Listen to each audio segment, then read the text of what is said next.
Welcome into the Fat Heads Eyewear Studio for the second edition of Unverified. Tony Donohue, David Land, Kyle Cufferson with you. It is St. Pete week for the NTT IndyCar season opener down on the streets of St. Petersburg, Florida, and we have a action-packed show for you. We are going to preview each team for 2025 at IndyCar. David lost some weight over the weekend. We're going to talk about that as well. Talk about what's going on with Indy next, and a lot of motorsports. Don't forget to like and subscribe right here on YouTube every Tuesday night, 8 o'clock Eastern Time. Kyle, David, episode number 2. We've got mics. People can hear us. We're ready to have some fun. Yeah.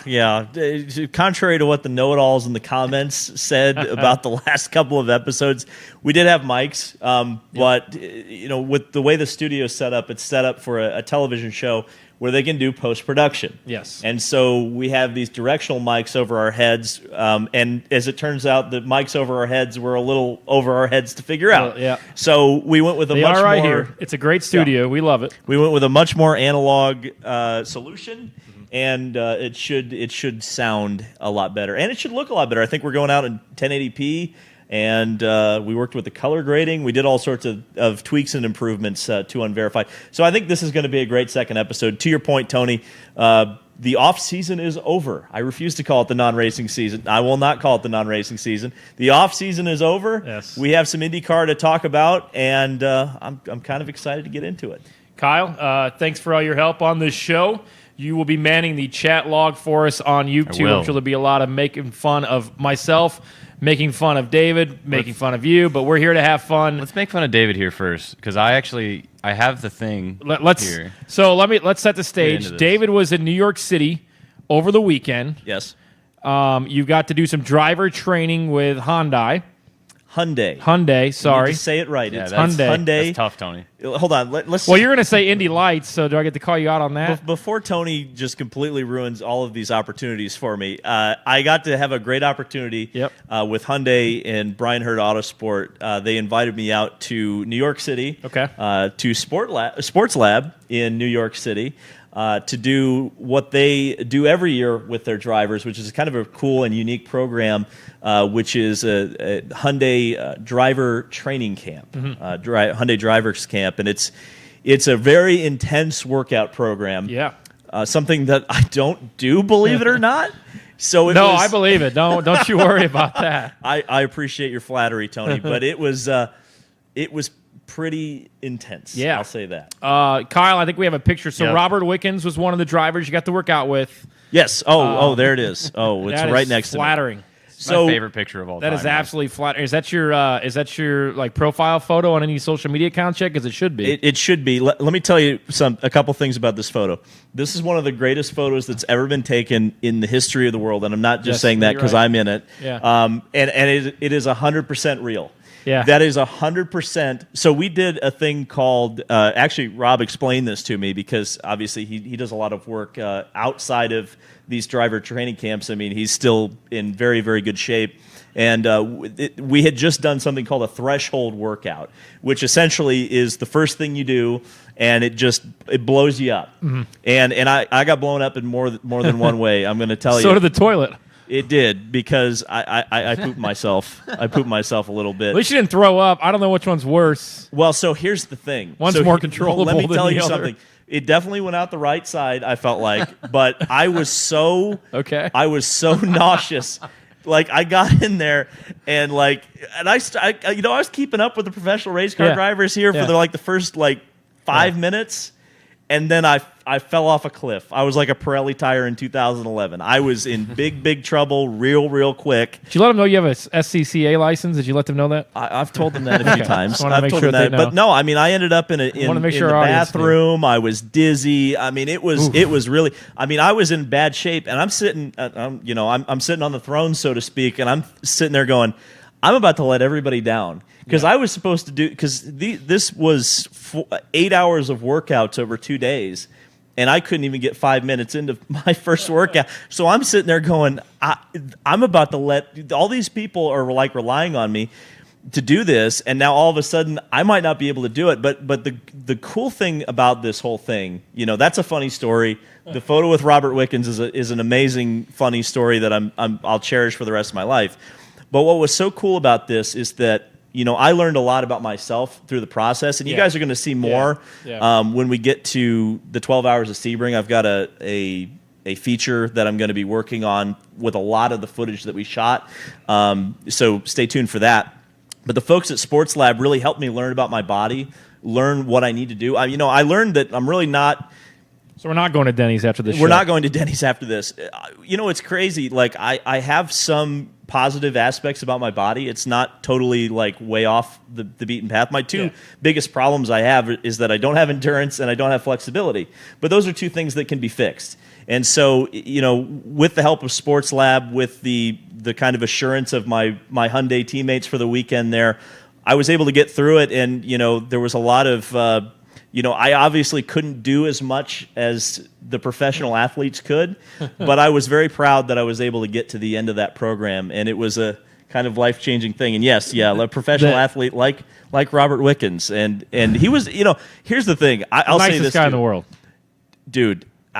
The amount I've been so blessed that I've been able through this kind of relationship I've formed with Brian Hurd Autosport and Hyundai to be able to spend some quality time with Robert Wickens and he is truly one of the good guys in this sport. I mean I cannot speak highly enough of Rob. I mean he is a great guy. I mean I'm honored to be with all of those folks at Hyundai and Brian Hurd Autosport and spend that weekend with them.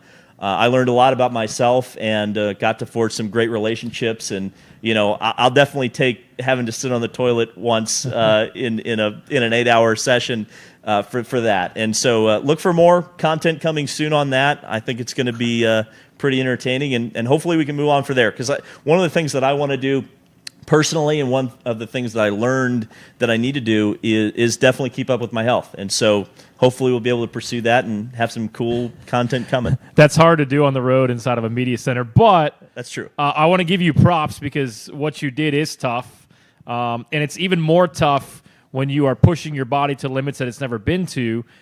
While cameras are rolling, you never know what shots. I mean, we joke about this. That photo when your soul leaves your body, it looks like. But that is tough to do, and I say this all the time, and there's people.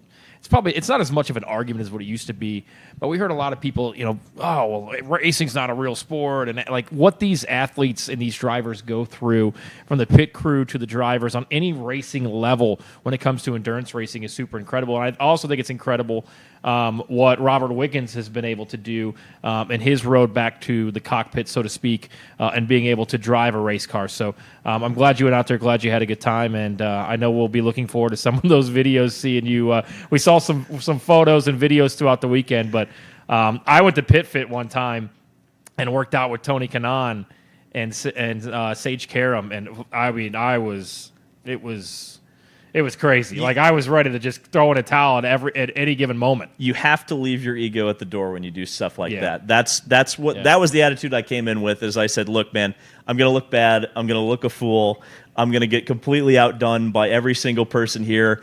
But at the end of the day, I was in it for the experience. I was in it to learn, and I was in it to create good content for you guys and good content for Hyundai and Brian Hurd Autosport. And hopefully I was able to complete those tasks. And it seems like for you that relationship continues to build. They continue to have you do some stuff. So we've got some cool stuff coming. I can't go any further than that, but we've got some cool stuff coming. I want to remind people as well, you have the DL 500 Club coming up tomorrow. Yep. So race week. 8 p.m. 8 p.m. It's a good Same time as this show. Good time to be. All right, Kyle, what did you think about seeing your boy David over here? He's a Taco Bell and Denny's connoisseur, but to see him get out there, we laughed about it, but that was pretty cool.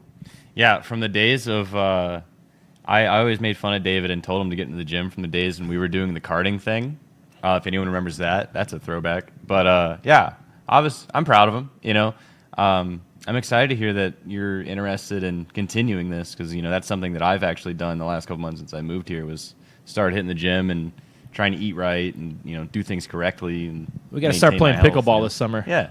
Oh, I've been all in on the pickleball. I still think pickleball is such a new enough sport that if the three of us wanted to quit working in media and just dedicated our lives to becoming professional pickleball players, there's time. Like, we could do it. Like, that's all I'm saying. If you see me next time, remind me to tell you about the story. I won't tell it here, but Gordon Hayward, the former Butler and NBA player, his dad whooped my butt pretty good the first time I ever played pickleball. But we don't want to get too far in the woods. Would you consider Gordon Hayward to be a dude, bro?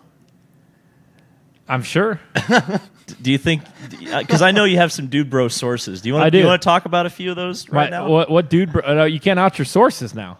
well, okay. Let's talk about what some of those dude bro sources have been kind of speaking, whispering to you and I over the past. By the way, of weeks. We both have dude bro sources. Oh, 100%. According to the X, to the Twitter. That's all right. What are we hearing in the IndyCar and the motorsports world over the last couple of weeks as we get ready for St. Pete coming up on Sunday? And really, when you think about it, we're about 6 weeks away, maybe a little bit more, from the Indianapolis 500 test, the ever-important test in April, which always seems to get rained out. I wonder why. But because it should be in May. But anyway, we'll have that discussion later. We'll have that. We'll save that for Kyle. Write that down for another day. The latest for me is everybody wants to know the entry list, and we're at 33, right? We're at 33 for the world's greatest race, the greatest spectacle in racing. I think a lot of the information that has been gathered over the last week or so is most of the teams, it seems, are comfortable at 33. Do you take the chance? Do you take the risk to bring in somebody that maybe could qualify in and knock out one of your full-time entries? I think that is what has came to mind to a lot. There is some money out there, but there is risk-reward. I had a discussion today about possibly maybe a coin car coming in, and I've known this for weeks. There's crew guys, there's parts, there's pieces. You just got to put them together. But again, as a team owner, David, I'll ask you, do you want to take that risk of bringing in an Indy-only entry and possibly maybe bumping out one of your full-time entries? Well, or is there more to it than just that? You said an operative word there, comfort. Yeah. Of course they're comfortable. They currently have a guaranteed spot in the Indianapolis 500. This is the thing that many of the team owners behind the scenes were pushing for, by the way. Well, you have it right now. So, and this is something, I had an argument with a higher up at IndyCar a couple of months ago about this, speaking about the charter system. Yeah. And I said, even if you don't specifically lock in the spots to the Indianapolis 500, it's going to do that naturally anyway, because what's weird is we're talking about limiting the starting positions for the full-time season, but right now we're at 27, which, ordinarily if we had 27 full-time cars, we'd be like, oh my God, we're going to have 40 at Indy. Yeah. But there's just not enough teams right now that are willing to step out onto that plank, and there's not enough teams that are Indy only. There is one Indy only team right now. It's Dry and Reinbold Racing, and they're a team that's looking at potentially going full-time in the next few years. Once they go full-time, well, there's really no one left to kind of fill the field out, and what you're going to end up having, in my opinion, with the way the system is structured right now, is you're going to see everybody, bump day happens in the boardroom. Yep. It doesn't happen on the racetrack anymore, which is a big shame, because I think there's a lot of potential to have some really cool stories. I mean, we mentioned it on the last show. There's 3 or 4 really cool stories that should be entries for this Indianapolis 500 and aren't, for one reason or another, and many of those reasons, as you mentioned, are the fact that it's literally just we don't have teams that are willing to stick their neck out. You have the drivers, you have the funding, you have, in some respects, there are engines. There aren't as many engines as there should be. I think that's another talking point that we always have when we get to this time of the year. But yeah, I'm disappointed but not surprised that we're back in this situation where the number's 33, and all of a sudden it looks like that's going to be where it ends up. And I don't know. It seems like par for the course for a lot of like IndyCar things. We get excited. We think it's going to be like better than it was going to be, and then all of a sudden, right before we get there, boom, it's not as good anymore. Well, and we talk about how healthy the Indianapolis 500 is and has been over the last couple of years. Without having any bumping, does that kind of take away where people think that it's a healthy race? And then my question to you would be, I know you had a video on this a few weeks ago on your YouTube channel. What do we do with qualifying weekend if there's no bumping? Do we just, do we set the pole sitter Saturday night and make Sunday a practice day? Do you bring everybody back for that Fast 9 shootout, which, from what I've heard, is being moved to the later evening, like later than we've seen the gun go off? What do you do with that? Because you want to have this drama. That's what pole day, that's what qualifying, inside the Indianapolis 500 field is about. It's about getting into that back row shootout and having that drama, but then also having the drama for what has been the top 9, but I think it's the top 12 they've done the last couple of years. When you don't have bumping and you don't have that drama that we've seen the last couple of years with Jack Harvey and Graham Rahal and then Nolan Siegel and Marcus Ericsson last year, what does that schedule look like now? And does that Sunday maybe just become an extra practice day? You're a guy that wants extra practice days for the Indianapolis 500. I know you probably want that more earlier in the month of May, but if there's no bumping, that takes away from that back row shootout. Well, I think one of the points I made in that video was that you have all of the attention of you have the attention of the motorsport world for 2 weeks at the Indianapolis 500, and you don't want to take one of those weekends and not have something content-wise that's a little more important than a practice day to put on a weekend. Yeah, I understand that, and that's part of the reason why we have this monstrosity of a format that we have right now. It's partially due to television. It's that you need something on Saturday, you need something on Sunday, but also the fact that just IndyCar clearly, and they're right, I suppose, to feel this way, although I disagree with it on an ideological standpoint. They don't have any faith that bump day is going to be a regular thing. Yeah. And if you get bump day, well, that's great. Then we'll shove it in as an also-ran part of, I guess, what we're now calling pole day. Although, and that's the thing too. I don't know. There had to have been a marketing snafu somewhere. Like somebody didn't bring up in a marketing meeting at some point, hey, pole day and bump day are more marketable terms than qualifications day 1 and qualifications day 2. Yeah. Right? Because that's kind of hard to sell to like a regular person. To the point about the Indianapolis 500 and whether it's going to be strong or not based on the entry list for the race, I think you're going to see a dip in like practice days, qualifications maybe, with a weaker entry. But at the end of the day, there's still going to be 375,000 people filling that stadium when we get to Memorial Day weekend. That I'm not so concerned about. At the end of the day, people come into that race for the spectacle. Yep. And they, if they're showing up for drivers, they're showing up for the drivers in the first 3 rows of the race. Now, that being said, a lot of the drama, a lot of the excitement, a lot of what makes Indy is the build-up. Yep. And if you lose that, you are teetering on the edge of losing quite literally everything that makes IndyCar. We're close as it is. But yeah, no, that's something that's always been a sticking point for me for sure. How do you think teams will approach the month of May if there's only 33 drivers on the entry list where they know that they don't have to worry about being bumped? Will we see less teams going out to practice? Will we see more teams? Because it seems like to me, Monday is a day off, right? And then Tuesday is when things start on practice for the Indianapolis 500. It seems like Tuesday, Wednesday, and the morning session of Thursday seem to be, let's just work on a race setup, and then Friday you turn up the boost and you work on qualifying. I'm assuming that would stay the same, but do you see any kind of different approach from the teams knowing that, we don't really have to go out there and risk it? Yeah, we want to qualify in the first 3 or 4 rows to probably have the best chance to win this race. But, what I like about the drama is seeing drivers say, well, I'm 9th. I think I have a 4th place car. Let's go out and try to qualify in those first 3 rows, those type of things. Or, hey, I'm 13th. I think I can go out there and get into that top 12. Do you see any kind of changing throughout the paddock of how teams approach, knowing that there's no chance if it ends up being indeed 33 cars on the entry list, and how they approach the month of May? Yeah, it'll be mostly race running. Yeah, it'll just be mostly race running. I think I remember back, I think it was 2022 was the last time we were kind of in this situation. Mm-hmm. It was mostly race running. I think they did go qual sim somewhere around Thursday. Obviously, Friday you kind of have to with the boost going up. But, yeah, I think it will be there'll be a lot less drama. There'll be a lot less for us to talk about, right? We love drama, though. Well, but that's the difficult thing as a content creator who has to make, content through that week and has to try to keep people interested. If drivers aren't going for outright speed because you don't have to, because you're guaranteed to be in the show, and there's also not the question of, is there going to be a big name that goes home? It's a little harder for me to write a headline on that. So, I mean, that's for sure a personal problem. Yeah. But yeah, I think you'll see a lot of race running. What else are you hearing through Dude Bro sources throughout the paddock?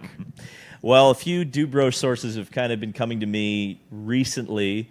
I don't think it's a secret. I think Marshall Pruitt had it in an article today on Racer that Scott Dixon had a pretty catastrophic engine failure early in Sebring testing. From what I've heard, it sounds like Honda's a little bit behind the 8 ball right now. Mm-hmm. I don't know if that was necessarily an isolated incident or not.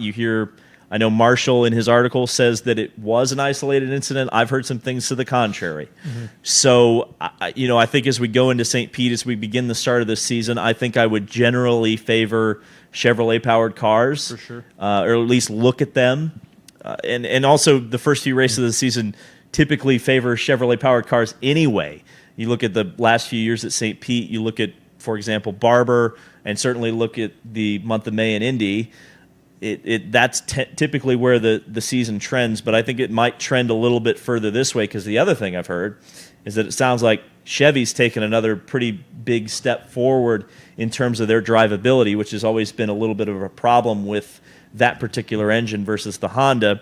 So I think from a technical standpoint, you might see the balance of power shift, especially early on in the season, towards cars with a bow tie on them. Yeah. Now, that can always change. I mean, we can talk till the cows come home about whether or not Honda's going to leave at the end of 2026. But for right now, they've got that budget and those engineers and all of the fine folks working in Honda Performance Development, or I guess, HRC as we call it now. They're going to be working hard to try to catch up and make up that gap. But right now, at the beginning of the season, I would expect that there's going to be a little bit of a gap between those two manufacturers. Kyle, anybody complaining in the chat room yet for us? Oh, that's an old 36-year-old man's thing to say, chat room, right? You Zoomers don't call it chat rooms anymore, do you? No. We don't have AIM anymore, Nobody's buddy. complaining. Someone just asked if we're going to talk about NASCAR. Can we talk about NASCAR? You want to talk about NASCAR? Well, hold on. Let's get to NASCAR in a minute. I want to bring up a couple other points because I want you guys' input on a few things. One, in the realm of IndyCar news, we saw that it became official. You talked about it on your channel the other day. Hy-Vee is basically exited stage left in IndyCar. We're going to see that Milwaukee race sponsored by Snap-on. Not surprising, I don't think. No. I don't know what concerts or what that means for that, but the bottom line was people were showing up at 98 degrees in the middle of Iowa to see these concerts. They weren't staying for the race, or they weren't coming in early for the race, depending on the timing of that. So your thoughts on Hy-Vee kind of exiting stage left and sticking with the NASCAR scene? Well, the report that was in, I believe, Forbes, written by Bruce Martin, was that no concerts, no title sponsorship. Hy-Vee staying on as an associate sponsor, but what the hell does that mean? Yeah, that means they're going to have that red makeshift grocery store out in turn. I don't think so. Out in turn 2, and they're going to hand you some free Gatorades. I don't even think they're going to spend that kind of money. They just want to bring all the die casts that you and I scooped up for $5 a piece out there to sell the rest of them. The clearance sales will probably be pretty good, but yeah. I mean, I guess the only positive news is that the tickets are going to be significantly cheaper. Mm-hmm. So I guess we're going to find out, as I said in my video, we're going to find out if the ticket price was really a deterrent or not, or whether or not that was just, some hand-wringing. I don't know. I mean, the difficult thing about this whole Hy-Vee thing is that, yes, you had a CEO change, but at the end of the day, you couldn't convince a new CEO that there was ROI. And that's what concerns me, as someone who cares about IndyCar. I guess they're staying on, like I said, as an associate sponsor. Yeah. But that's all that was worth to them, an associate sponsorship in Iowa, not in Milwaukee. But I guess it's good that Snap-on, I mentioned in my video that the folks at Snap-on are pretty plugged in. Yep. I've had some conversations with them. They know what's going on, and so I guess it's cool to see a Milwaukee-based company sponsoring that race. But of course, it is, to be a bit negative about it, it is another Penske sponsor that is being pulled out of that pool that Penske Entertainment has at their disposal. And, they kind of carry that big stick around and just kind of move and shake with their sponsors as they please. And there was tons of conversation coming out of Iowa last year of what was going to happen next with the Hy-Vee sponsorship and where that was going to end up. And it's not too late to take my idea of running 2 races at Iowa, one on the Thursday night, one on the Saturday night, and you make it the week of either MLB All-Star Week, which is the All-Star Games on Fox. You promote that. You make it like a 4 TV broadcast where maybe you go commercial-free, but you have a sponsor constantly running at the bottom of the screen. Or maybe you do it the night after that, or the night after they play the MLB baseball game in Iowa at the Field of Dreams. I mean, there's got to be, look, we've seen the bleachers, and we know it's hot. Maybe you get more fans to come out on a Thursday night. Most diehard IndyCar fans are craving an IndyCar night race. I think everybody in this room certainly is. And maybe you run something on Thursday where if the fans come out, great, but you make it, this is cool, let's put it on, it's going to be on Fox, we're gonna pub it up, and it's going to be just a 4 TV production, I guess would be, but you run the normal race, maybe you throw some, I don't want to say gimmicks, but maybe you throw something in there to make it compelling. And then, hey, you get those fans hooked on a Thursday night that are starving for any kind of real live sports because there's nothing going on that week. It's the night after the ESPYs if it's the All-Star week for MLB. And then, hey, we're going to turn this into Saturday, turn back in on Saturday to watch this race. It's a little bit outside the box thinking. That probably won't happen, but it's certainly something I've been talking about. Run it the week of the Knoxville Nationals, the Sunday after Knoxville. And then if anyone's crazy enough, like I would be, you can go to practice and qualifying on the Saturday before the Nationals, and then IndyCar race the day after the Nationals, and then you go home. Great idea. I like that. I mean, it would be like open wheel weekend in Iowa. I mean, here's what I think, Tony.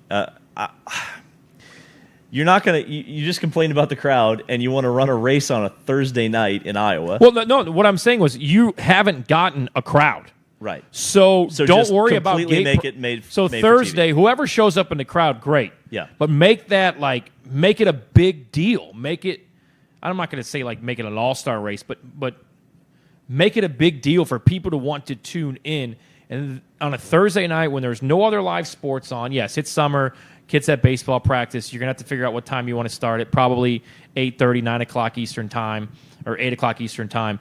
But and you just make that you go to a sponsor and say you're going to be the title sponsor, but on Fox it's going to be how many times during a Formula One race there's no commercials you hear about Mother's Polish. I know they're not coming back, but maybe you do something like that where there's no commercials. You have more onboard cameras. You could do a dual screen where you have the race going and you're going on board constantly. You make it a more interactive. You have all of the telemetry up on the screen, tire wear, fuel wear. And you just make it almost like you remember when NASCAR kind of does the broadcast where you have the MRN reporters, the hot pass. But you make it something that's something along, and you get people hooked on what's really going on. And remember ABC used to hook a heart monitor up to a driver. You do stuff like that, and you make it like this crazy. Hey, we're going to see what's really going on besides just cars going around in the circle. It's funny. A dude bro source mentioned that Fox is going to be doing some heart rate stuff. By the way, so there's a little bit of extra I can throw out there. You're forgetting a couple of things here, Tony, and I'm sorry. You're just wrong about this. You're wrong about this. So first of all, did we just forget that Iowa put on 2 absolute stinkers last year? Well, there is certainly that point. You want to put them in prime time on a weekday and have that be the carrot that gets people to care about IndyCar. Well, you got to fix the racing. That's out of my. Come on. What are we doing? Here's the solution. There's a really easy solution to this Iowa, problem. Iowa right now, I don't think is worthy of 2 races. I think Iowa should be on the calendar because it's a traditional event. It's an oval. God bless America. We need a few more of those. It's an oval. I wouldn't say it's a traditional event. It's been around since 2007. And it went away. We were actually racing a different chassis when Iowa debuted. I just don't think of Iowa in tradition, but okay, to your point. I think it's traditional at this point. I mean, we can have a debate. Chat, let us know if Iowa's a traditional race. Tony, I think you're just like I look at Iowa and I think it's traditional because it's been around since I was 6 years old, and to you that's like nothing, right? soon. Now, Iowa is the newest oval in the country, but that's not saying much. But here's my solution. Okay. Milwaukee has a title sponsor. Yep. Milwaukee put on some badass racing last year. Yep. So much so that it was the first doubleheader that I've ever felt was justified to be a doubleheader. Take one of the. They should do this tomorrow. Doug, announce it. They should do this tomorrow. Take one of the Iowa races. Say we're not doing this anymore. We're not doing a Iowa doubleheader. We're announcing tomorrow we're running a Milwaukee doubleheader. We're bringing it back. Yes. I think that would be the easiest thing ever. It's the snap-on 250s at Milwaukee. Boom. You just made everybody's day better. You reduced the footprint and the kind of embarrassment, I guess we could say, of Iowa being what Iowa is right now. And we need to fix Iowa. I'm not saying we need to get rid of Iowa. We need to keep Iowa on the calendar. We need to work with that track and get it back in the window where it is that entertaining IndyCar race we all know and love. But right now, Milwaukee's the ticket. Milwaukee should have 2 races. You and Iowa was a crazy weekend for you and I last year. Most of it not in a good way, but we had so much. I had a great time. We had so much fun in Milwaukee. I loved going back to that track. I mean, that was the first track that I went to outside of IMS. And you're right.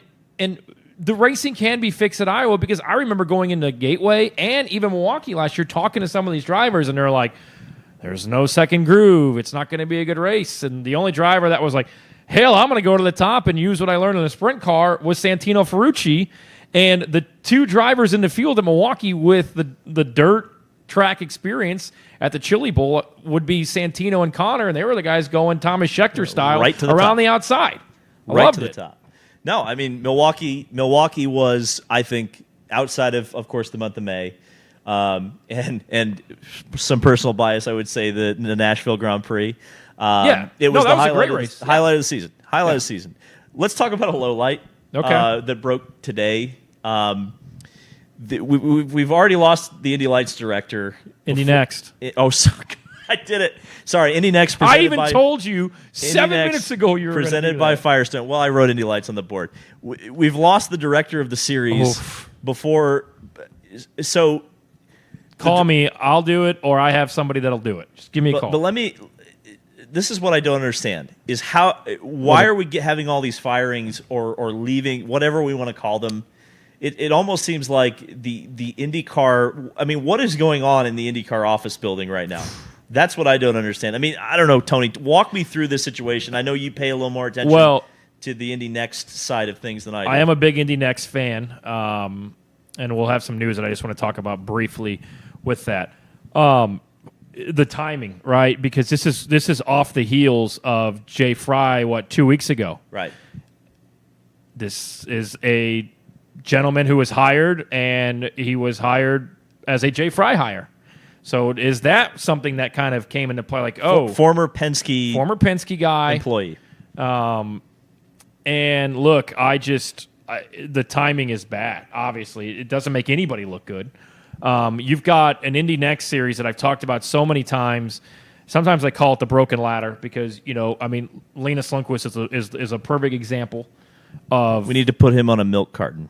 He you know what? If he wants to be our co-host, we'll bring this chair over here. He's more than welcome in the Unverified Fathead Studios anytime. With that being said, all I can say is the timing is bad. Obviously, he was a Jay Fry hire, and that is was probably, maybe this isn't what he signed up for. But that's about all we know. I don't think Doug Bowles is going to be a part of either race controls. So there's some other people that are going to be moving up. But importantly, Doug Bowles is being moved into that position as an interim director of Indy Lights. I mean, my God. When's enough? When's your plate too full? IMS president, IndyCar president, on the board or the committee to get the new car going for the IndyCar series. Yep. And now you're also the director of the Indy Lights series. I mean, what are we doing? Like, at what point, to your point, is Doug Bowles going to be spread too thin? I mean, he's great. We all love Doug Bowles, but there's no way. You can't do 4 jobs. At what point does the revolving door of IndyCar employees stop? It seems like, Levi Jones left to go to Eldora and then was asked back. and he had already established himself and his family at Eldora. So where are we as a sport that IndyCar can't keep employees? Well, they also had trouble filling roles. Well, you want to talk about the marketing? Yep. That was a job that was left by S.J. Ludke 2 or 3 years ago. 2023? Or is it 2022? It was the end of 22, I believe. Okay, so yeah. And that position, nationwide search, IndyCar tried to fill that position, was unable to do it. And so they had to look internally to the people who were doing it in the interim. And that's how we ended up with Alex Dameron. And I'll say this about Alex Dameron. Yeah. Lisa Dude's been to a race. There's hires that they've made that have never been to a race. So he has my vote of support and confidence until proven elsewise, but at least the guy's been to a race. Yeah, well, that's a positive note, I think, to end on that right now. You know what? Actually, is this the end of the Dude Bro sources? I think so. Okay. I think it's time. I think it's time we actually talk about what's going to happen this weekend, St. Petersburg. You're going. Yeah, go ahead, Kyle. Kyle gets to chime in. I know, David. I know you talked about this before the show. Tony, you can talk about this too if you want, if you've read the article. But Sam Blakey asked about the article on the IndyCar cost that Marshall Pruitt wrote. Mm-hmm. I knew you talked about it, David, so if you had any thoughts, we did get asked about it. Let me chime in real quick, because my thought is going to be a lot quicker than yours. Yeah. Remember, Jay Fry was the guy that was the advocate for the teams to keep it as cheap. I don't know. That's probably not the right word. I'd use that word. To keep it as cost efficient as possible. And now that he's gone, I know they strapped the hybrid on there and cost the teams, $100,000. But does now that Jay's not in that corner, does that cost continue to go up? Tony, the hybrid costs a hell of a lot more than $100,000. Okay, it's $100,000 to buy it off the shelf. It's not $100,000. It's $100,000 to buy it off the shelf. It's not $100,000 to buy the wiring that you need to buy for it. We're all learning here. The maintenance. The bat, and then it fails on you. Can we call you Professor D? I don't know about that. Maybe I don't know. Professor D Land. I knew it before I said it. I don't know. We got to provide some comment. Maybe there's a Facebook page somewhere where some folks can tell you if that's true or not. I don't know. But look, at the end of the day, so there's two complaints that the team owners had in that article. The first one I don't have a lot of sympathy for, which is they have to pay their employees to work in IndyCar. Well, at the end of the day, man, IndyCar isn't as exciting or interesting to a young engineer as it could be. I wish it was, but at the end of the day, IndyCar is struggling with interest, and that's in a variety of senses. And, you have to work hard to attract those people, get their salaries up, and pay them to be there. And it's a small pool of candidates that are willing and able to do that and have experience. There are some team owners who are paying those, who are kind of inflating the market, namely Zach Brown and Dan Tauris. But, at the end of the day, the market is what the market is. I don't have sympathy for the team owners complaining about paying their employees more. Don't care. Here's what I do care, and here's what I do have sympathy for them on. You decided to, meaning IndyCar, decided to make the hybrid, to implement the hybrid on a car that at the time was, 13 or 14 years old. Now it's entering its 15th year or whatever it is at this point. It's got its permit already. It's ridiculous. And you want them to spend, I think most of the team owners in Marshall's article mentioned that the cost had increased for them over the past year over 25%. Are you kidding me? Why?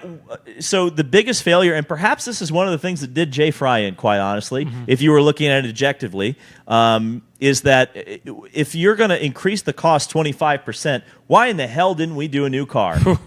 If you're going to do the hybrid, if that is the thing that you have to keep Honda around for, but if Honda's going to leave anyway, and you added this cost to the teams, that is an unacceptable amount of money that has just been poured on the teams, and potentially, I don't want to say this lightly. So I'm going to say it kind of carefully. But these are the kind of mistakes that when you look at racing series that have not made it, particularly American Open Wheel Series, hello champ car. These are the kind of mistakes that were made.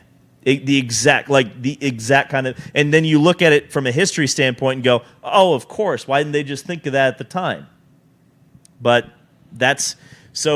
I don't think you should take an article like that lightly. I'll put it that way. Do not take that lightly. And I think you're right. I think we are turning down a street that leads to Honda exiting stage left over the next couple of seasons. We'll talk about that a little bit more.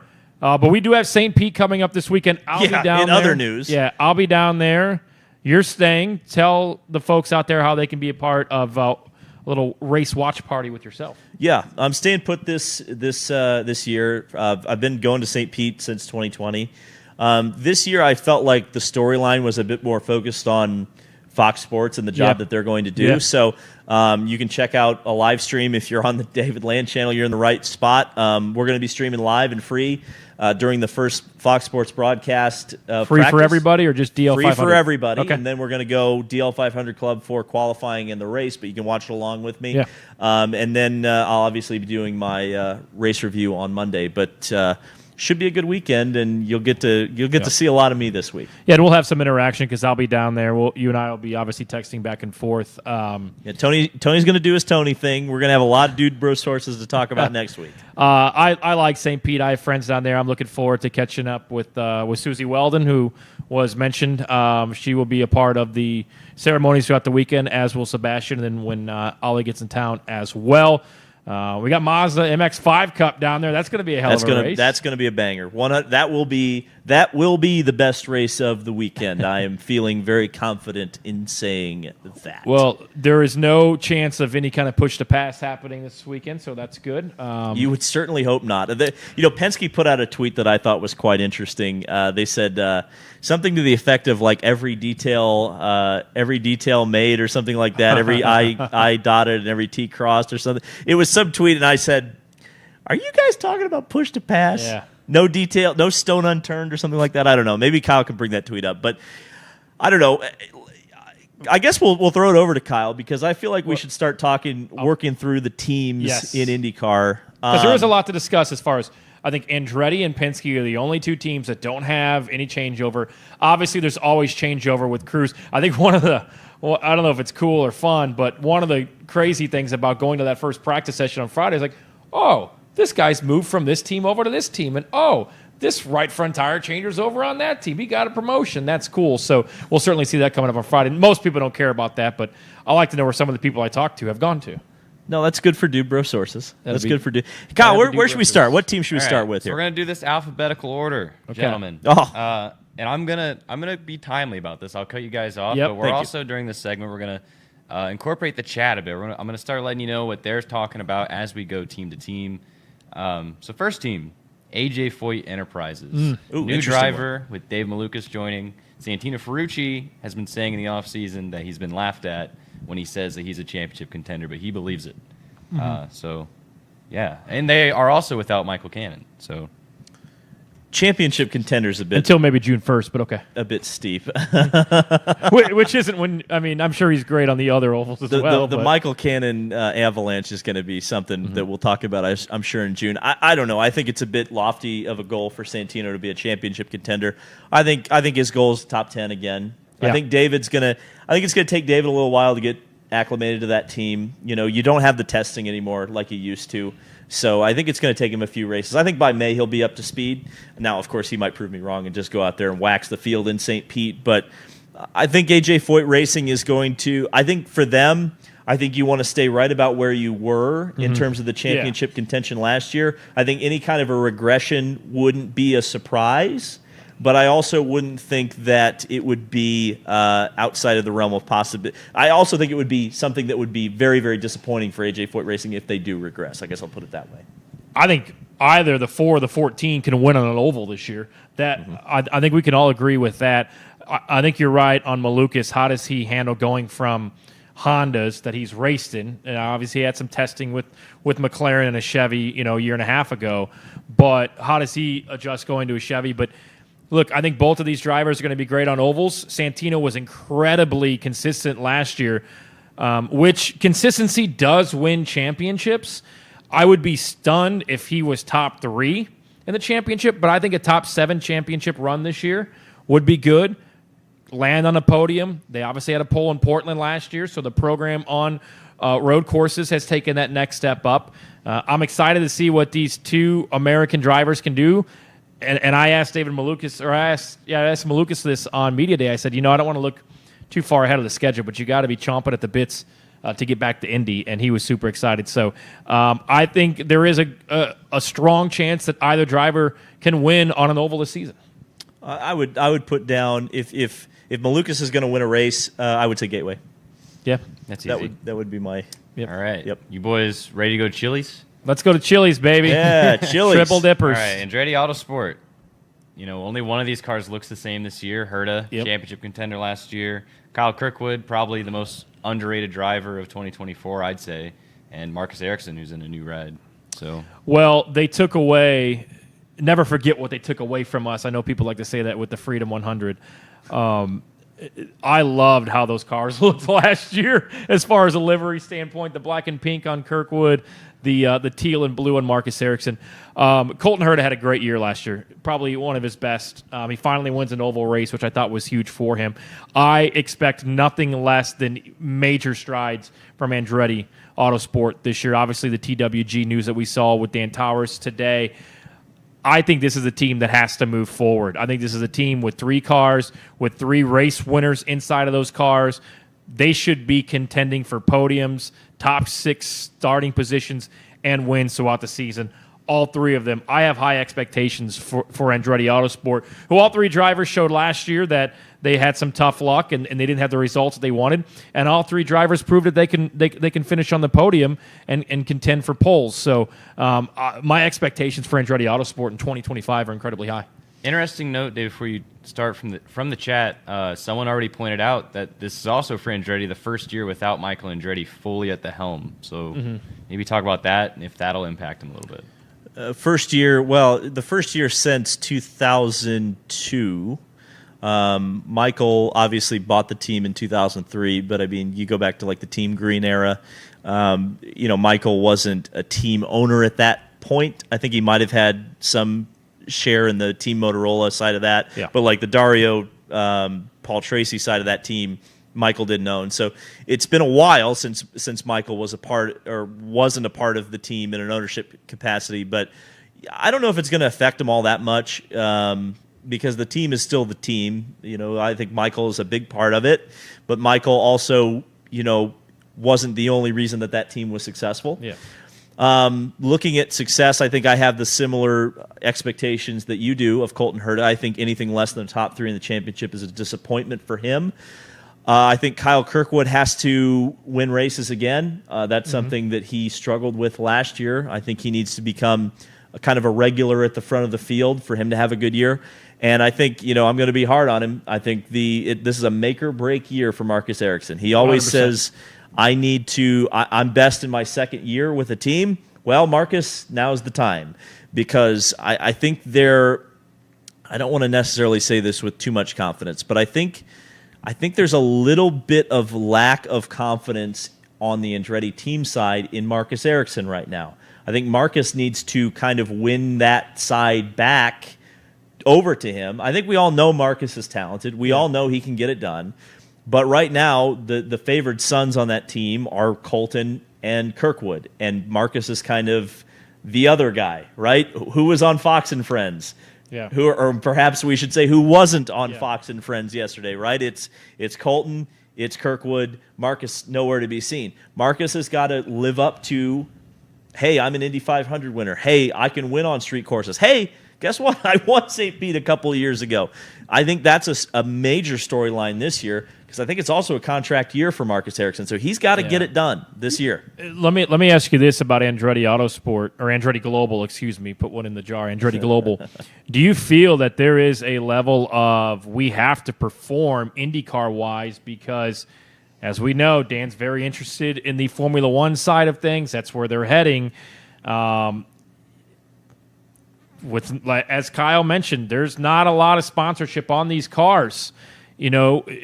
it makes it harder to brush IndyCar to the side when you've got Colton Herta finishing second in the championship, winning races. Maybe Marcus finishing fifth. If your drivers are consistently in the top 5 and winning races, it makes it hard to say I'm going to walk away from this. Well, the good news is that, and this is going to sound a lot harsher than it needs to sound, but to that point about the TWG group and the fact that they now own a Formula One team, a NASCAR team, an IMSA team, for tax reasons, you need a loss leader. Yeah. And maybe IndyCar is just your loss leader, because you look at Chili's on the side of that car.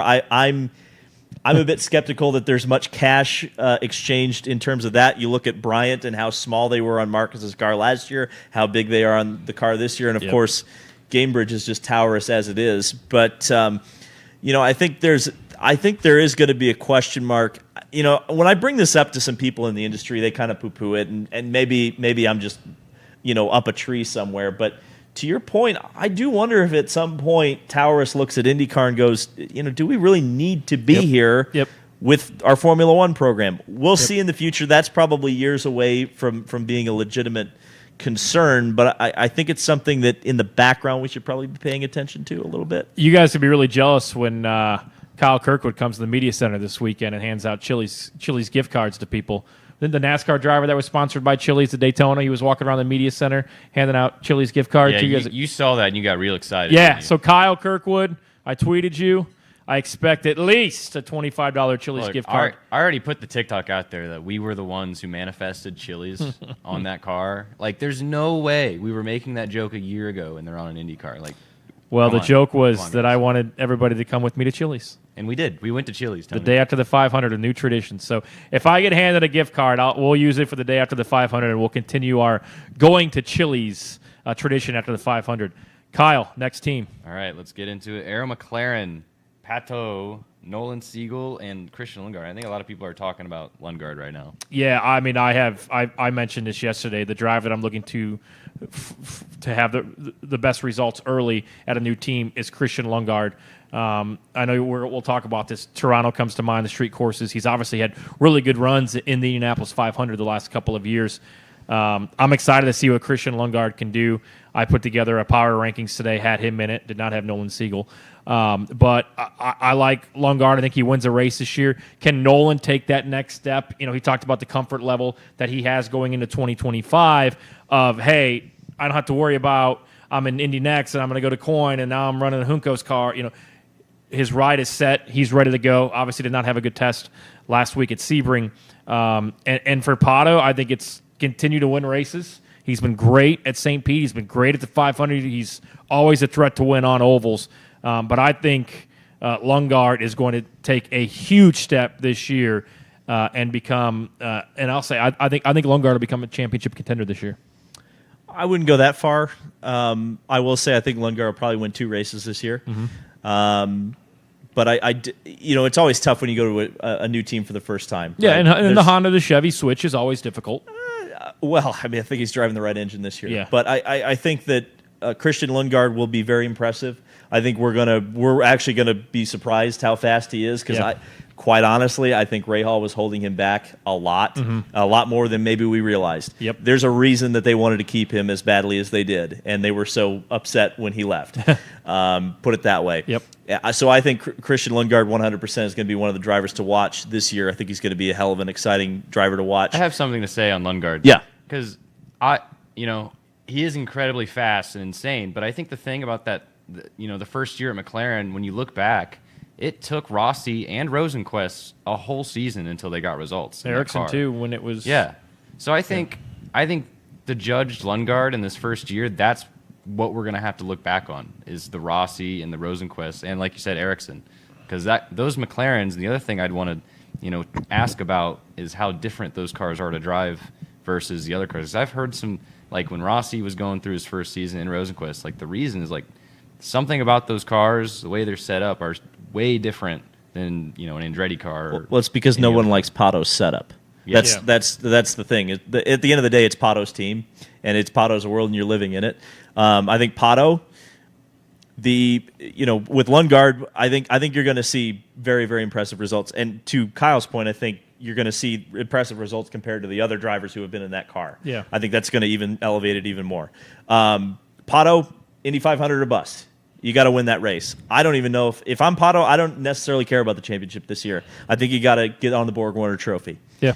From Nolan Siegel's perspective, kind of similar thoughts to the ones I had about Marcus Ericsson. I think it's make or break. I mean, McLaren made a pretty big play for you, young man. It's time to cash the check. It's time to show that you can get up there and run with the big boys. And there were some moments last year where there were some shining examples. I think Gateway was a really good race for Nolan. I think he had another good one on one of the road courses. So I think just from Nolan Siegel's perspective, you have to try to get out of the shadow of Pato. You have to try to get out of the shadow of Lundgaard, but then you also have some of that added pressure of how you got the ride. But all of that said, I think that Arrow McLaren is looking pretty good this year. We'll have to see. Well, and with Nolan, it's really finishing races and getting as much laps under your book, because this is a rookie's campaign for him, despite the fact that he ran, the latter portion of last year's season.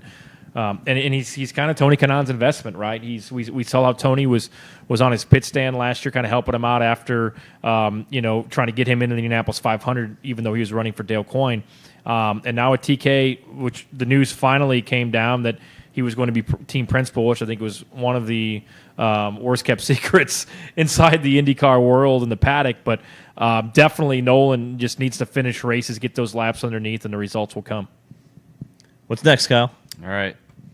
Chip Ganassi Racing. Got Kiff Dog, Kiffin Simpson, Scott Dixon, and the reigning champ, Alex Palou. This is easy. Alex Palou, championship contender, championship or bust. It'll be Palou and power until otherwise someone proves me wrong, which I think there is one person that will prove me wrong. We'll talk about him later.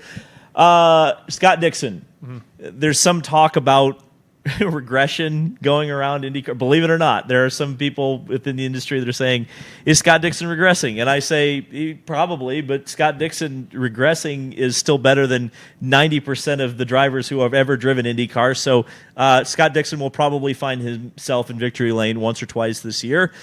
Kiffin Simpson, I love Kiffin. Good dude. We like him being around, but at the end of the day, I think you've got to prove at some point that you belong in a Chip Ganassi racing car. So at some point, I think Kiffin's got to pop off and show me something.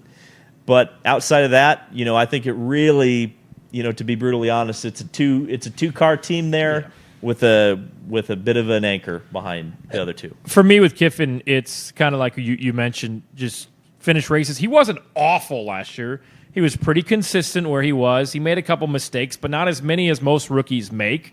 He ran safe and clean all month long in May. So, again, listen to those people in the room. There was a lot of smart people in that engineering room at the Indianapolis Motor Speedway with you throughout the season. Just continue to listen, and I'm with you. I mean, Palou, another championship, win the 500. Dixon, win the 500. Stay consistent. Dixon's probably, Father Time's undefeated, as everybody likes to say. But yeah, I mean, look, Palou and Dixon, they should be top 5 in the championship. Both of them are battling for that. And again, and I would say this about Palou: if you really want me to nitpick, it would just be to win it on an oval. Yeah, I was about to say that. We saw McLaughlin and Herta do it last year for the first time, and McLaughlin said, "I'm finally starting to feel like an IndyCar driver now because I've won on an oval." So for me, it's to see Palou win on an oval, Kyle. All right. Going next to Dale Coyne Racing, who finally has 2 full-time drivers in Renus VK and Jacob Abel. Likeable team. Yeah, look, I like Jacob Abel. It's a 1-year deal for him. So I think just knowing the limits of that race car and bringing it back in one piece for Jacob Abel is the way to do it. We have seen that car run top 12. I mean, Toby Sowery had a really good run last year at Mid-Ohio, so it certainly can be done. I would just say for Jacob Abel, be consistent, be in the discussion for Rookie of the Year. And for Renus, I think it's a prove me year. I think it's a prove that I can be an IndyCar. I deserve to be on a top-tier team. I maybe got a raw end of the deal at Carpenter Racing, so here I am. I'm going to prove it in the 18 car. I think for Renus, a good season is a handful of top 10s.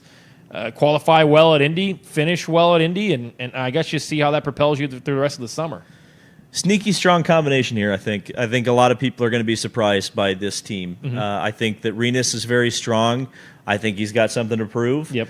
And I think that Jacob Abel, while it's going to be a learning year, there's going to be some mistakes, I think he proved that given the time, he can be a very strong driver. He had a lot of time in the Indy Next Series. I finally said that right. And it got him into race winning and championship contending position. Will he have that time in IndyCar? It's hard to say right now. But what I will say is that I think Rinus is the best teammate for him. They're two likable guys. I think they're going to get along well. And I think Rinus is going to be able to kind of step into that mentor role with Jacob and get him up to speed. So I think there is a better chance of seeing this team be successful than I think a lot of people would give them credit on.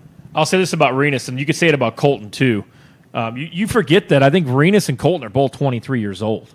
I mean, they're still young, even though they've been in the sport 5-6 years, and they have that experience. These are still young drivers that are not only changing as a driver, changing as a human being in that aspect. So, I mean, there's no reason why Rinus can't qualify top 15 at the Indianapolis 500 and finish top 10.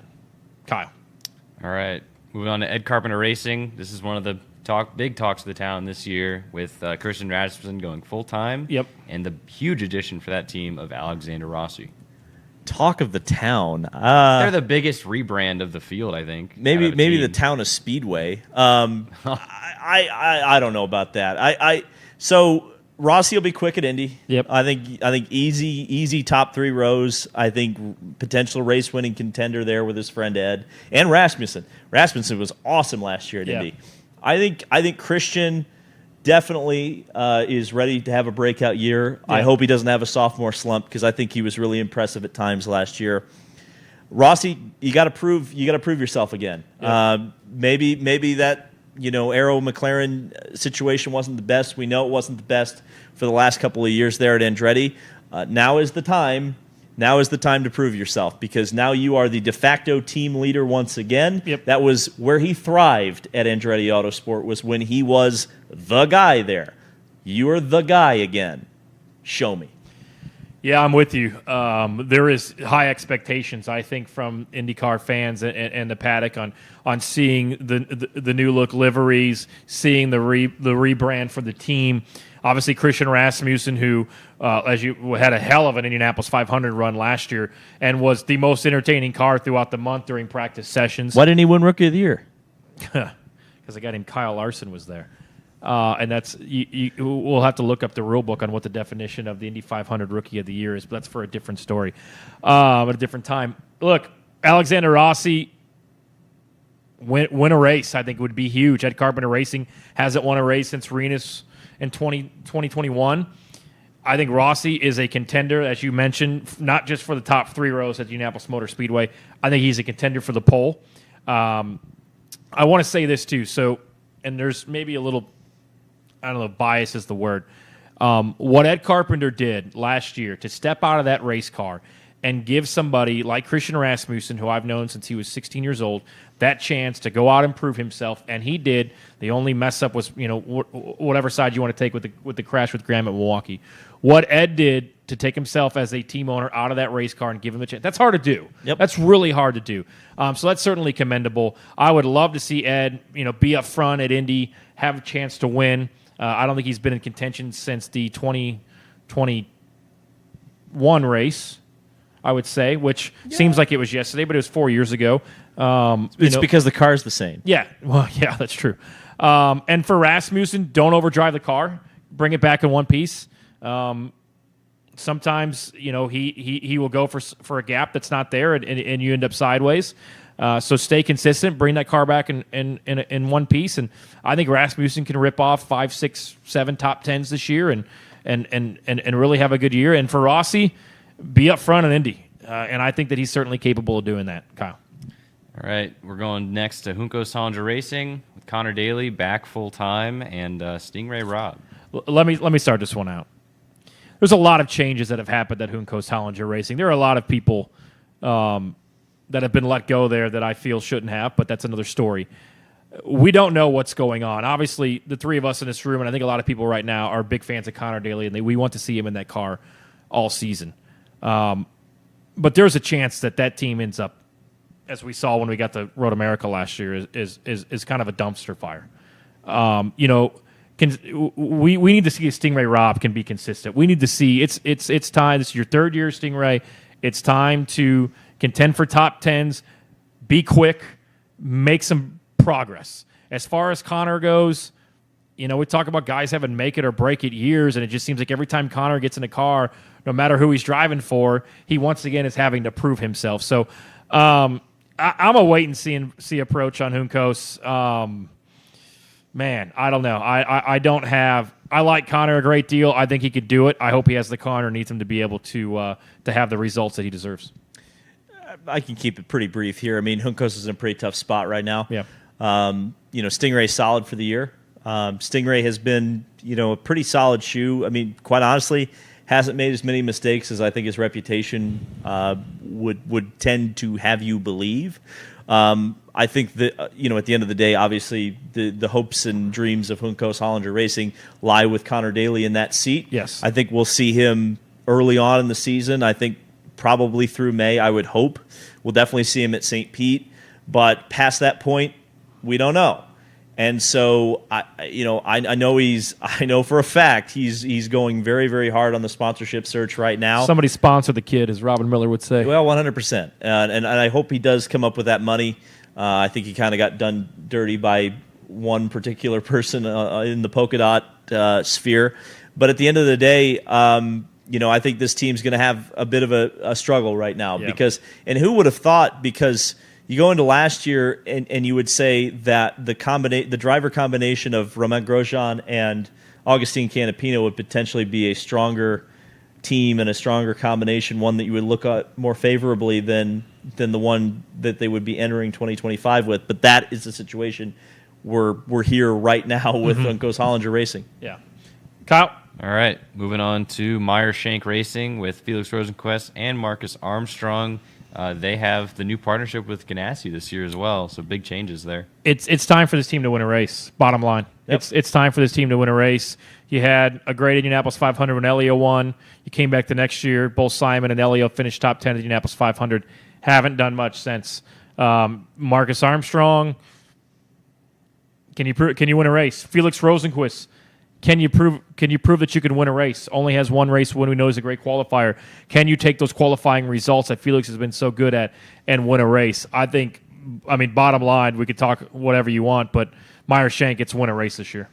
Felix's biggest problem last year was race pace consistency. Yep. I think that will be aided a little bit with Ganassi intel, Ganassi information. We kind of almost have to think of these as the fourth and fifth, or the third and fourth Ganassi cars, or fourth and fifth, depending on how you want to look at it. I would go third and fourth based on what I said about Kiff Dog, but love you, Kiff Dog. But I'll put it this way. So I think the race consistency, if Felix can get that down, he can win a race. Marcus Armstrong, at the end of the day, he crashed out of the two races he had a shot at, and they were both in Wisconsin. He was starting up front at Road America, crashed out. Started up at the front at Milwaukee, crashed out. And by the way, starting up, and that's crazy. He did have a podium. He did have a podium last year. He did at Thermal Club, wasn't it? Detroit. Okay. Well, but was he like he wasn't a race-winning contender. He had the speed. Still a podium. He had the speed at Road America, and he had the speed at Milwaukee, and crashed before he got to the first corner, I think, in both of those races. Yep. So that's where he needs to clean it up. But outside of that, we'll see. I think it's a good driver combination. And he's lost Angela, didn't he? Did Angela go back? Yeah, she went back to Lewis, which, not a surprise. It would seem that Angela Cullen perhaps didn't like Mercedes very much and left there a year early. So that's fair. But, so Marcus and Felix, I like that combination. Yep. I think it's going to be good. I think it's going to be good to have Ganassi there helping them out. And Elio at the 500 is going to help them out significantly. So, to your point, yes, they need to win a race. I asked Scott Dixon about this. I said, you've had so many great teammates over your career. now in a quasi way, Elio Castro-Neves will be your team at the Indianapolis 500, so that'll be something cool to watch for when we get to the month of May. Kyle, next team. All right, brand new team. The only new team on the grid. Prema, Robert Schwartzman, and the return of Callum Ilott. Yeah, I think Callum Ilott, is another, hey, I got to prove myself. I think a couple top tens is in the cards. I'll be interested to see where they stand when we get to the Oval, especially the month of May. Obviously, Indianapolis 500, you have 4, 5, 6 days of practice to dial yourself in. Don't really know too much about Mr. Schwartzman. I heard he's a really good rapper, so he's going to have to prove that to me, which will be interesting. But, I think for him, it's just stay consistent. And it's the same you could say about a rookie. Trust your ass. You kind of know what you don't know and don't know what you do know. So just go out there, don't crash cars, and maybe find yourself inside of the top 12. It's hard to kind of handicap this team because we don't have a lot of information. We have a lot of information from virtually every other series in the world, which is that Prema is a very strong team. So I expect nothing less from them coming into IndyCar, and I think anything less from them would be a disappointment. There's a few things that I want to note. I think Callum Ilott, I'm very excited to see him back in IndyCar. I think he is a driver who is deserving of a seat. Glad to see him back. Robert Schwartzman, I think, is going to have a bit of an uphill battle. He is a talented driver. He was in the Ferrari Driver Academy, won the 6 hours of COTA here in the United States in the World Endurance Championship last year. So he's a proven driver. I'm a bit curious about the faith that Prema perhaps is showing or perhaps not showing in him, signing Romain Grosjean as a reserve driver in a series that we don't do testing. Interesting. So I don't really understand some of the moves that they've been making behind the scenes. Bring that up when we get to Ray Hall, too. But I'll make sure to do that. And obviously the hiring and then the letting go of Michael Cannon, I think it was more Michael's decision than Prema's decision. But they're obviously not unwilling to spend money, which is always the good start. So we'll see. But this is going to be your biggest unknown of the season if you're looking at something to be unknown. To wrap up Prema, I'll just say, look, they put some good experience throughout the team. They've got experienced spotters, experienced people at the top. Ryan Briscoe. And Ryan Briscoe is involved. The Grosjean thing is kind of odd to me. But with that being said, there are good people in places there, and it's a wait-and-see approach for me for Prema, Kyle.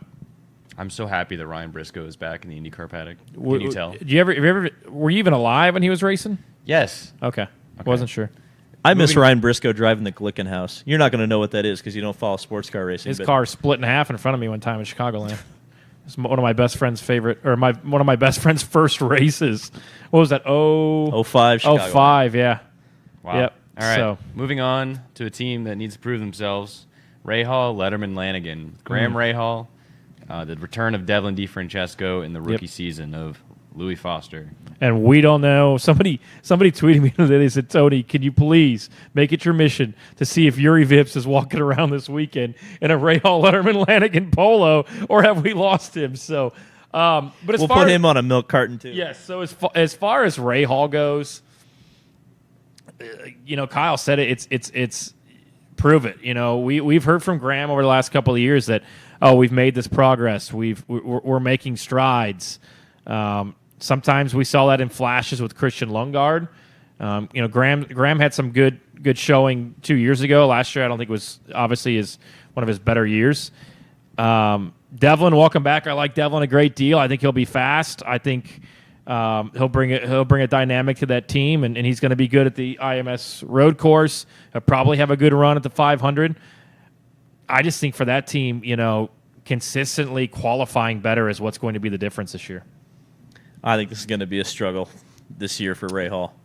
I think the unknown and... But damn, that Mobil 1 car looks good. Well, I can't wait to see it at the Thermal Club. Tough year for them ahead, I think. Louis Foster is so highly touted.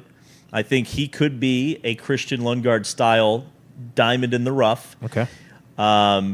Graham had some flashes last year, has had some flashes over the past couple of years, but isn't consistently at the front.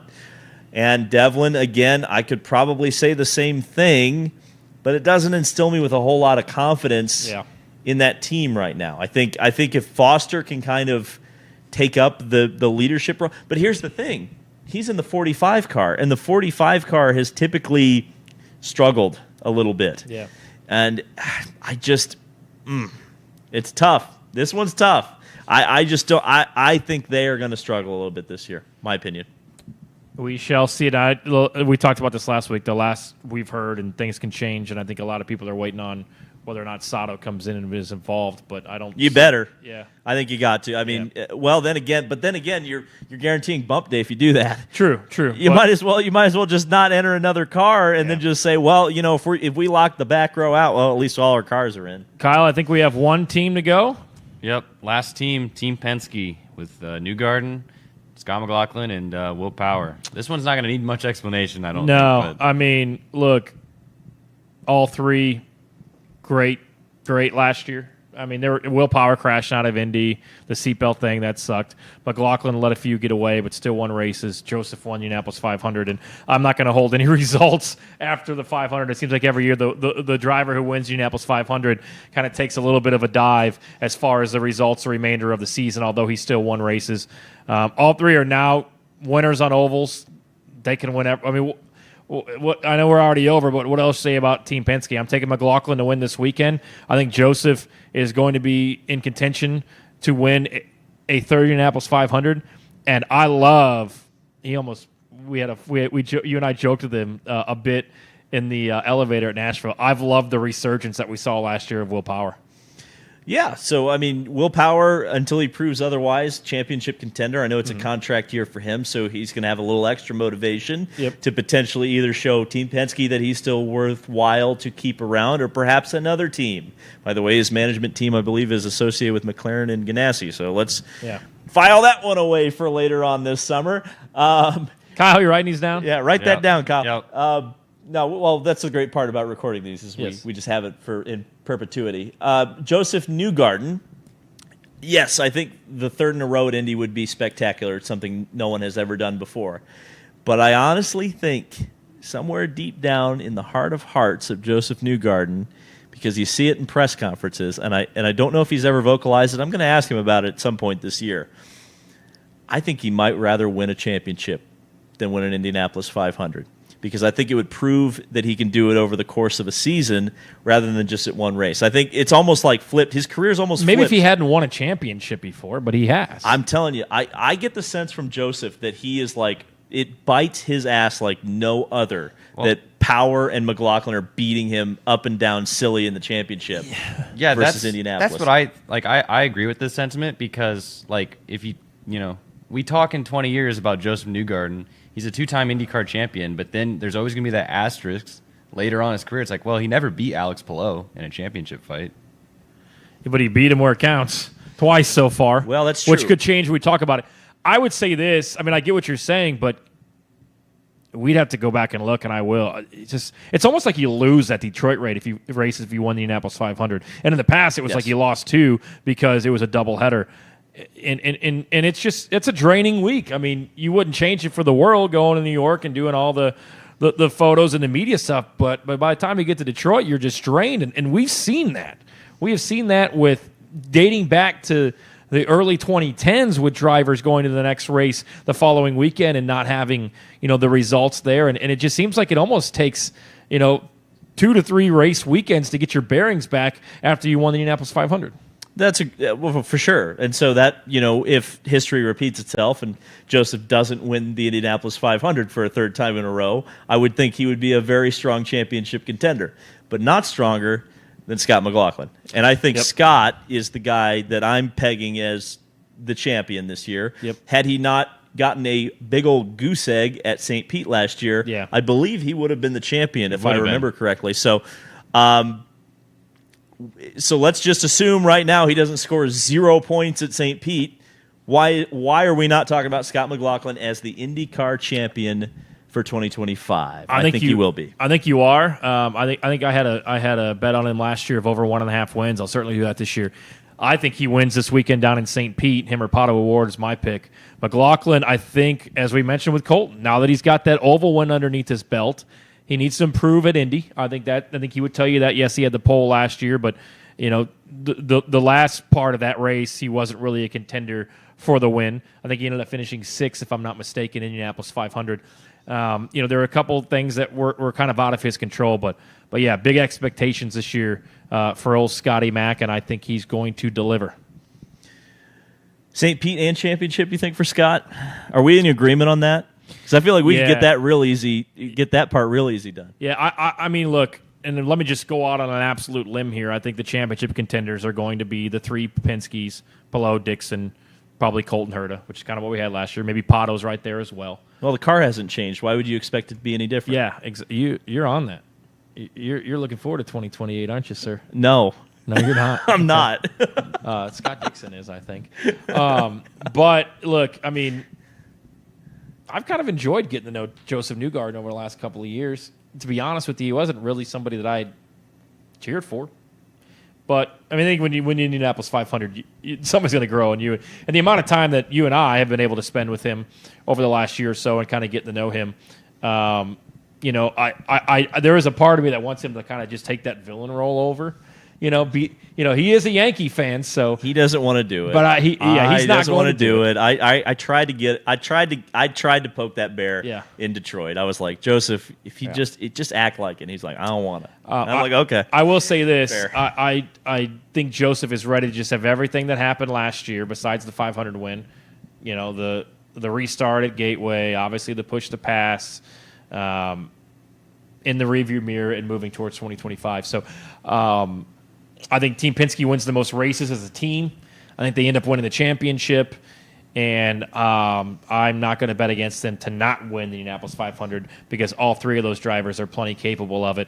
They obviously locked out the front row last year, and Will Power crashed out, was running second, I believe, in that crash, and then Joseph ends up winning. So if you want to be the man, you got to beat the man, and right now the man, as it has been for a very long time, is Team Penske. I would agree with that. I think until proven otherwise, we're different. Or we're not supposed to be agreeing, expect a right? very Penske. Yeah, but it was the same car for 15 years. It's pretty easy to predict, unfortunately. That's a I mean, you're dying on that hill. I'm dying on that hill. I've been dying on that hill forever. We need to get a meter next week for every time you mention how old the car is. Bing, and we'll just keep counting. That's fine. That's we'll fine. Put a swear jar on one of those tables next year. We can do that for any time you call it Indy Next or whenever you call it Indy Lights. Indy Lights. I make mistakes all the time. I mean, look at my typos on Twitter. So tell you what. If it's not Penske. Oh, go out on a limb and say it'll be below. I'm going to go out on a limb. You know what? I'm liking Meyer Shank. To do what?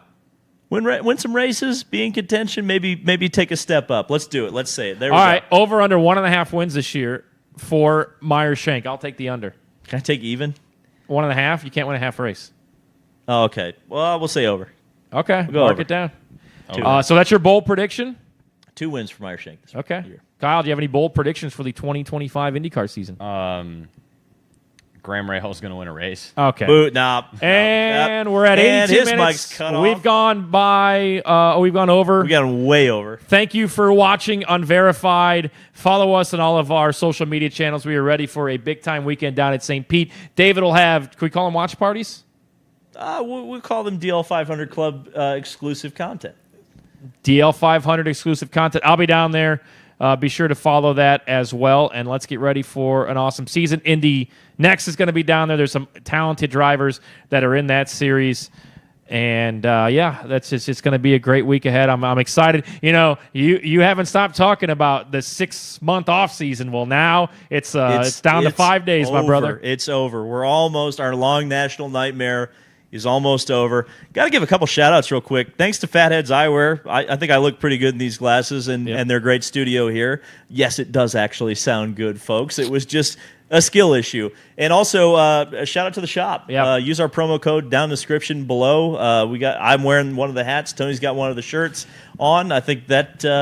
and good stuff coming too. Yeah, so use our code at the shop. You can also check out the Eat Watch Play app, and you can win this weekend by checking out that app and predicting what's going to happen at the race. And you can use the credits that you win to get these awesome shirts right here. There they are right here. You can also get the awesome one that says, Doug Bowles is my president. For everybody here at Unverified, thank you guys so much for watching and subscribing. We'll see you next Tuesday, 8 o'clock Eastern Time, right here from the Fatheads Eyewear Studio. We're going to have them make a shirt that says Doug Bowles is my everything from now on, because that's what he's doing now. He's everything. See you later, everybody. Doug Bowles' plate is full.